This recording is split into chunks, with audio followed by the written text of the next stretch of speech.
Hey, so I want to talk about one project that our company is working on right now, and we're using our own Graphity link data platform for this.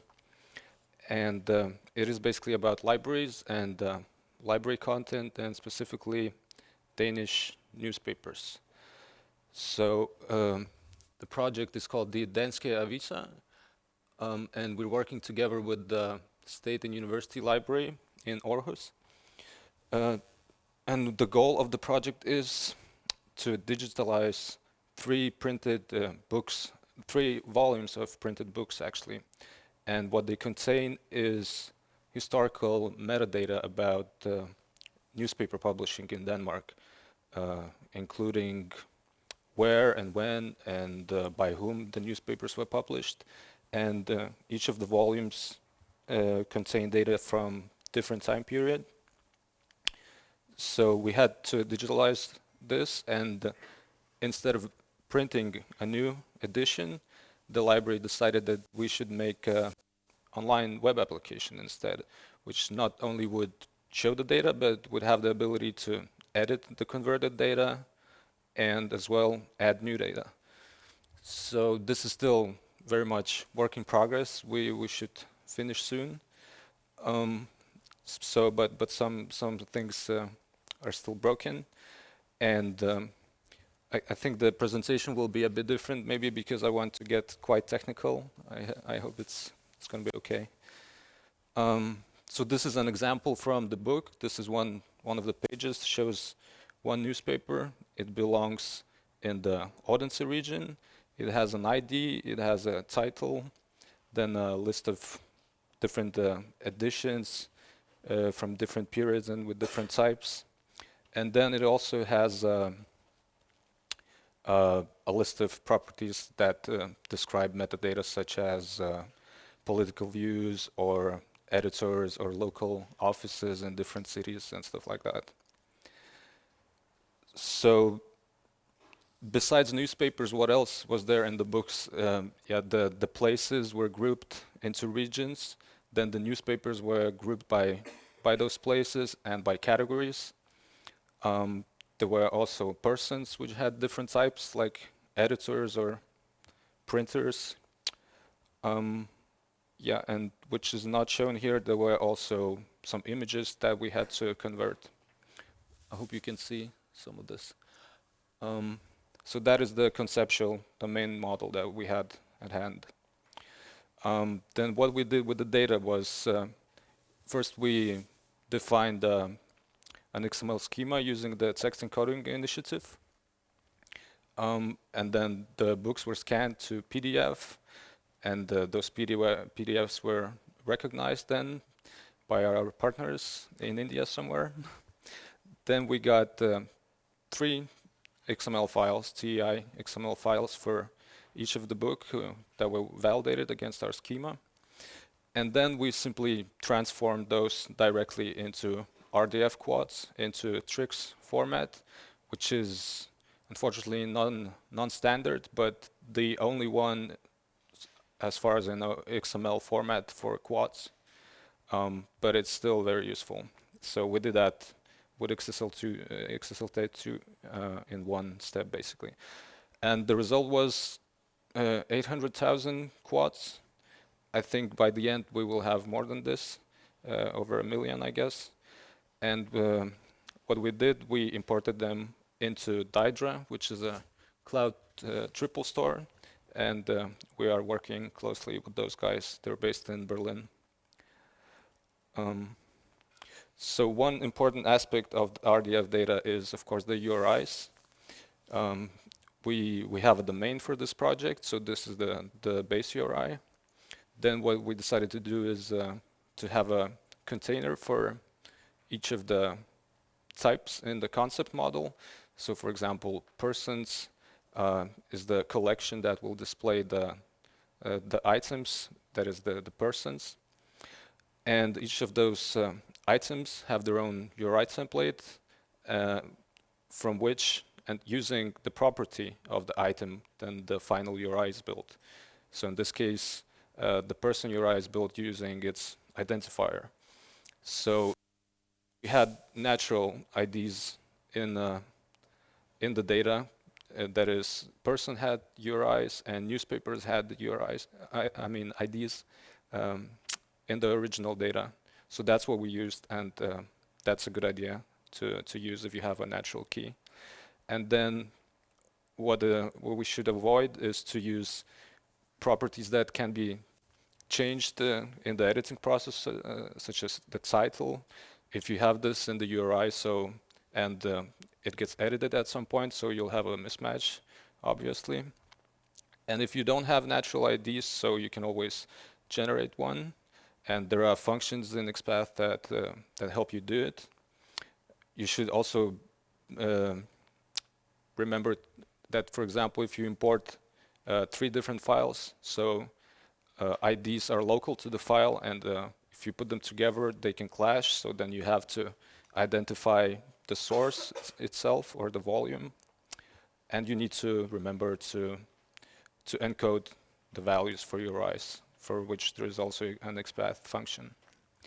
So another aspect of the RDF data is the vocabularies that we used, and some most basic ones that we use is the SIOC and FOF, and they mostly describe the documents themselves.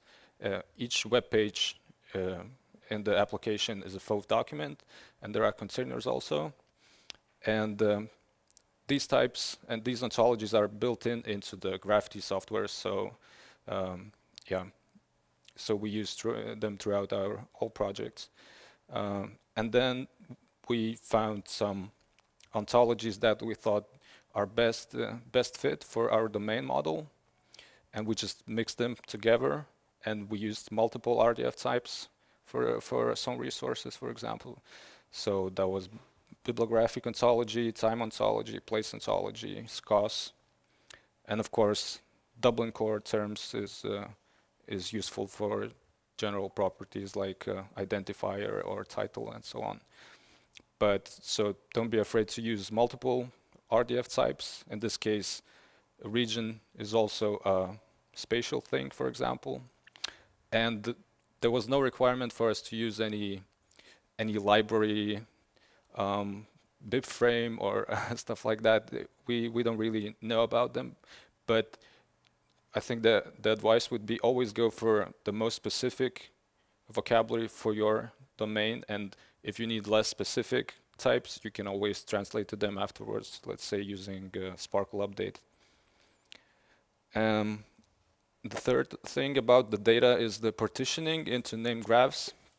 So first we tried to use the graph per resource pattern, which is described in the linked data patterns book, but we ended up with a slight modification of that, which is more like one document in the graph. That is, let's say one web page is stored in one named graph, and then additionally, if that web page is about some real world concept like a newspaper or some place or region, then it is also stored together with the document, and maybe additional resources such as newspaper editions also stored in the same named graph. And the implication is that all the content from the named graph is edited together on one screen, basically. And then we use the default graph for provenance about those named graphs that we had, like when they were created and so on. So even before starting the implementation, we had made some mockups. That's how it was supposed to look. That is the same newspaper from like the example from the book. And yeah, you can also see the title and the ID and list of editions, and then those metadata properties. And also on the right, you can see navigation to related resources, such as places or persons that are related to this newspaper. And on the top, you can see navigation to different containers, like different entries to the application and search as well. So how we implemented it. So we defined the ontology in OWL, of course, and extended those vocabularies that I mentioned before. we defined some subclasses or subproperties if it was necessary. And then, yeah, the quads were imported to the triple store. Then you can do the translation to other vocabularies directly in the triple store if you need to, but we didn't have this requirement. So, and then the third step was simply building the web application using our software. So it's as easy as making a simple Maven web project that includes it as dependency. Then we define the structure of an application declaratively as an ontology, which we call a sitemap, and that is processed by our software. And then we had a bunch of XSLT style sheets that render the layout, and that's it. So what is the sitemap? So it is basically an ontology that defines the structure of a linked data application, and it includes configuration, for example, the Sparkle endpoint or the master style sheet, also the container and document resources that I mentioned before. And probably the most important thing is the templates, which is a combination of URI templates and query templates. So they define basically how your URIs map to which Sparkle queries, which then are executed on the endpoint. So by default, there's a default URI template that will match any request URI, and then a default describe query will be issued. But of course, you can override this with specific stuff. Let's say to show a newspaper, you need to add related additional data. So then you define a more specialized describe or construct query.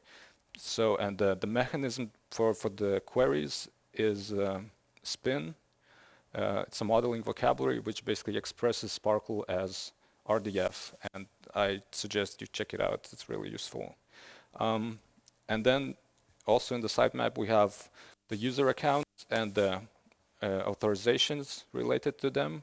So only logged in users can get to the can edit the content, but everyone can see the public content.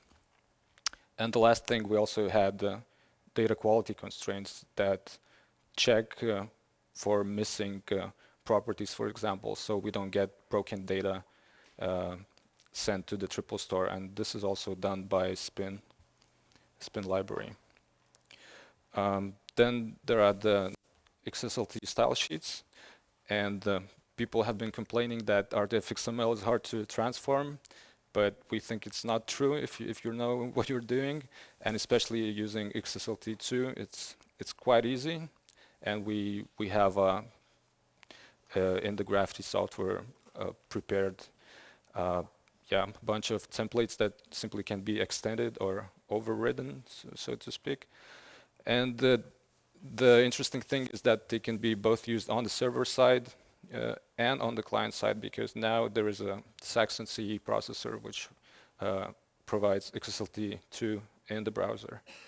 So there is one master style sheet that imports the Graphity XSLT, and then for each container we have a file that customizes things. Let's say for the newspaper layout we have a specific set of templates. And there's a number of layout modes you can choose from, and table or list or map or editing mode. And the layout itself is based on Bootstrap. And also the style sheets render the pages fully multilingual. So if there are labels in multiple languages in the data, so the style sheets will render it in the language that was requested by the browser automatically. And all the other extra information that you might need in the transformation process, like HTTP headers or the sitemap itself, or the ontologies that were used, or even the external link data, this is all can be loaded by the style sheet. It has the access either as parameters or as side documents passed to the transformation. So, and the editing mode, that is something that provided by our software out of the box, just needs to be customized per project. So it uses RDF post encoding, which allows to encode RDF as standard HTML inputs. And it's also a very useful technology, even though non-standard, but I suggest you check it out. And then because the RDF is then encoded on the page as form inputs, it can be manipulated dynamically using the DOM. So we're doing that to implement dynamic functionality, let's say adding some blocks of content dynamically, either using jQuery or using Saxon-C. And then when the editing form is submitted, first the RDF goes through the spin validation layer, and those constraints that were in the sitemap, they check the data, and if there are missing properties, then error is shown to the user, and unless the error is corrected, the user cannot save the data. But if the data is valid, then it's basically forwarded directly to the triple store, and we always know which default which graph it belongs to. So either a graph is created or it's replaced. And one more feature we have is faceted search, which is also something that needs to be customized. It is implemented by manipulating the query on the fly, also using the spin vocabulary. So basically filters are added on the fly, either as a text match or as a filter in a list of values. And the facets also support pagination, support ordering, and this is done by setting offset, limit, and order by on the fly. So this is what we have right now. This is the layout. I have to say this is not the final version because, of course, we need to change the typography and the CSS and so on. And I'm waiting for my colleague to come back from vacation so we can work on this. But I hope you can see the parallels with the original page from the book and the mock-up. And yeah, there are related persons on the right, and there is a list of additions. There are some links to the images here, but they are broken because we don't have the image files yet. This is the editing layout. Also, some stuff is broken, I can see, but you can dynamically toggle or remove some of the properties or even blocks of content, or you can add them and then save this form. And this is how the fast search looks like. A list of newspapers filtered by region, which is Fyn. Basically, we can have a facet for each of the variables.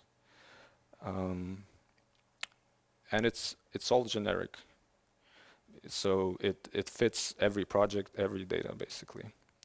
So yeah, if you're interested in what we're doing, you can get in touch with those links. We're based in Copenhagen, but also in Lithuania. Check out our website.